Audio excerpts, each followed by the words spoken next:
नवाज साहब हैं जी क्वेटा से। वो कहते हैं जी कि जो इमरान की जो पॉपुलैरिटी का ग्राफ है वो सातवें आसमान को छू रहा है। तो इन हालात में क्या ये इलेक्शन, मैं आपको एक बात बता दूं, इलेक्शन और नो इलेक्शन, ये राउंड बहुत खौफनाक होगा। एक म्यान में दो तलवारें नहीं होती, इन्होंने 20 घुसेड़ दी हैं। कोई खंजर है, कोई छुरा है, कोई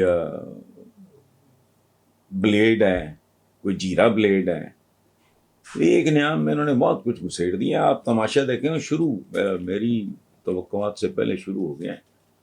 देखते जाएं, आगे आगे देखिए होता है क्या।